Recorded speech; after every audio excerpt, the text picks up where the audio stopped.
This is what Dandadan is all about. And no, I'm not talking about the impending lawsuit from Disney and Star Wars. I'm talking about the characters coming together for a heartwarming moment. Because while the aliens and the monsters and the balls are some of Dandadan's biggest selling points, what really keeps people watching is the character chemistry. The strongest example comes in the form of its main character's growing romance, but this can also be seen in the families and friendships. Naturally, if your first impression of Dandadan was that it was just a bunch of dumb boy humor, you're probably wondering how it's already become one of the best romance anime of 2024. Which is why, in this video, I'm going to break down the 3 things that Yukinobu Tatsu does to make all of Dandadan's absurd characters feel perfectly human. Just be warned that this may contain some spoilers if you're not caught up on the anime. Now, when you research what went into making Dandadan, there's generally one recurring theme. In an interview between Tatsu and his editor, Tatsu reveals that he had pitched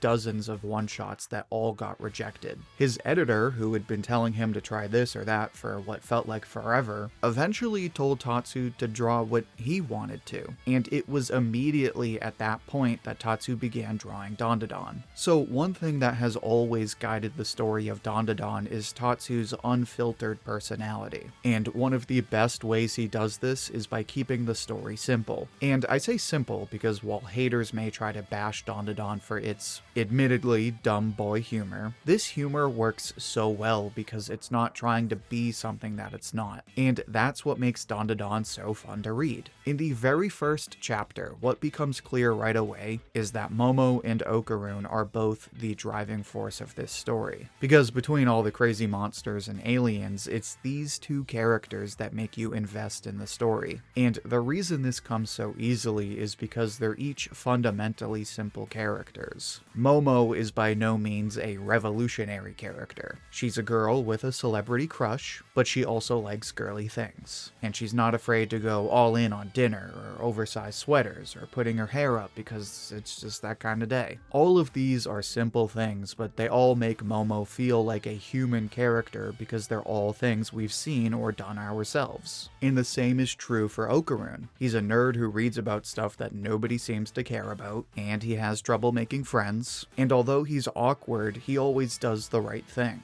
Again, none of these qualities are particularly original, but they keep Okarun simple, and as a result, he feels like a character that we personally know. Obviously, this simplicity is what makes the romance between these 2 characters feel so natural. For example, I recently did a video on this exact topic, and there's dozens of comments where people have shared how they were that same awkward kid in school, or how they were the girl who fell in love with that nerdy kid. Dandadan is obviously a wacky story with a world unlike any other, but if you ask fans what they really love about this story, it's the chemistry between the characters. And while a lot of this is used in the romance, it also reaches into all of the other dynamics, like Gigi, the tall goofball who is constantly making jokes and gets along with everyone, Ira, the seemingly absurd character who leads the other characters in a big sister role, or even Mr. Shrimp, the bizarre-looking shrimp man from outer space that just wants an honest job that helps feed his son. Everyone sells Dandadan on its weirdness, but like I've been saying for ages now, what makes people fall in love with this story is how strangely normal it feels. And it's because Tatsu keeps things simple. He writes characters that feel familiar. But, as you might imagine, if you write characters that all feel familiar, you would assume that the story those characters are in would feel equally familiar. And while that is true to an extent, Tatsu avoids that feeling by making each moment in Dandadan feel special. But before I say more on that, make sure to like the video if you're enjoying it so far. It's the easiest way to support the channel, and it helps spread the video to other viewers like you.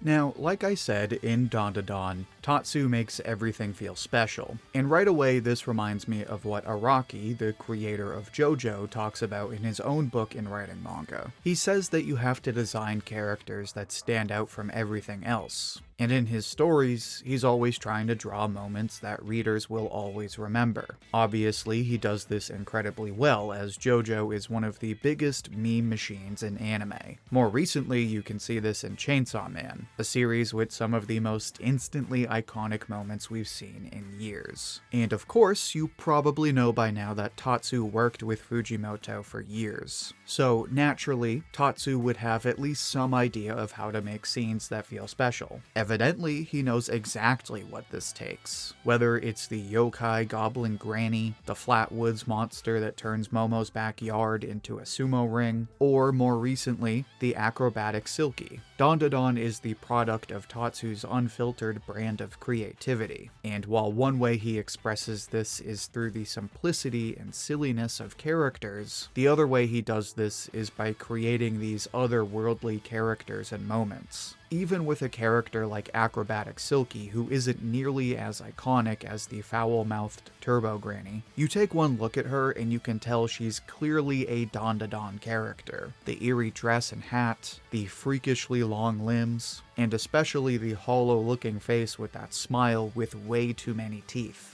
This is a character that you would never find in another story, even a common horror manga. But there's a lot of these kinds of characters in Dandadan, so Tatsu also takes care to give each of them a special story. With Acrobatic Silky, we find out that she isn't just some weird ballerina monster. She's the ghost of a mom who had to work 3 absolutely demeaning jobs just to get by and take care of her baby girl. A mom who gave everything she could and died feeling like she could never do enough. This is a character unlike any other in Dandadan. There are plenty of other monsters and there's plenty of other parental figures, but none of them feel quite like Acrobatic Silky. And that's what makes Dandadan such a character-driven story. It takes these simple characters that feel familiar and combines them with Tatsu's bizarre sense of creativity. It's something that has always given Dandadan a unique brand of personality, and it's also led to a number of iconic panels like this one where the main cast is shopping together. You have all these weird characters, but every reader has their share of stories where they went with their friends to Target or 7-Eleven together. The same is true for this following panel where the same characters are walking home together. Everyone has plenty of stories that are basically just stories about you and your friends walking home, but it's something you did all the time. It's familiar, it's personal, and as a result, it's special.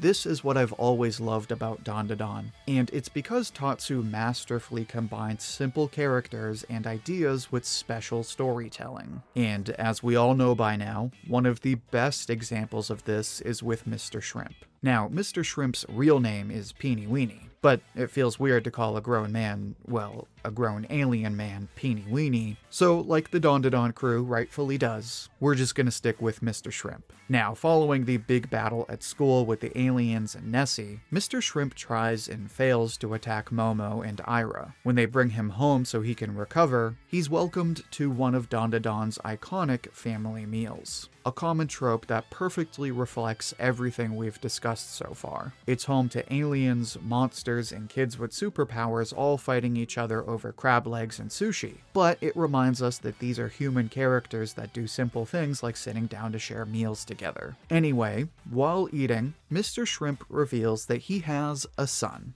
His son, who I will always call Baby Shrimp, has a sickness where he is constantly losing blood, meaning he needs regular blood transfusions. So Mr. Shrimp was working as a bodyguard / mercenary to pay for those transfusions, but now he's plumb out of luck. In a way, Mr. Shrimp feels similar to Acrobatic Silky. He's a bizarre alien monster, but he's also a papa who is in a bit of bad luck and just wants to make sure his son is happy and healthy. Again, combining these two themes of special and simple. But the real special part of this scene is what comes next. Seiko, being the alpha granny that she is, quickly deduces that the shrimp alien blood is literally just milk. Okarun accuses her of alienism, but Seiko correctly informs everyone that it's literally just milk, which results in one of the most shared panels of Dandadan on the internet. This shot of Mr. Shrimp abducting a cow so he can take it home and take care of his little baby shrimp.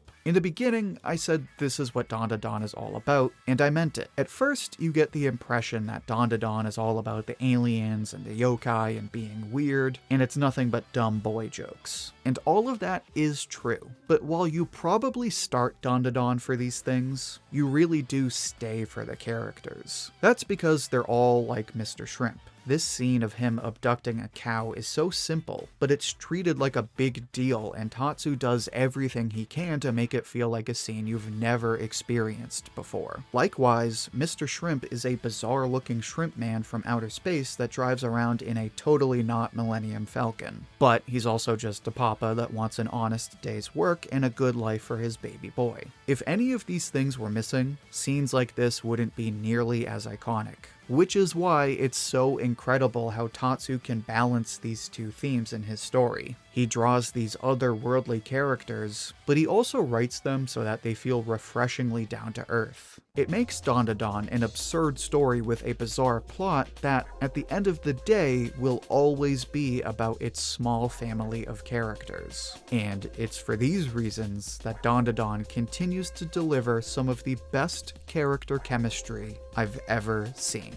But now I'd like to hear what you think. How would you describe this cow scene? What's your favorite part of Dandadan? Share your thoughts and see what everyone else has to say down in the comments. I'll pick my favorite and share it as comment of the week on my community tab. And if you'd like to join me for another discussion like this one, then make sure to check out my live streams every Sunday, Tuesday, and Thursday. In those streams, I react to new chapters as well as discuss other anime and manga topics. Also, check out my other Dandadan videos, which you can find in the playlist linked right here. Until then, thank you for watching, and I hope to hear from you soon.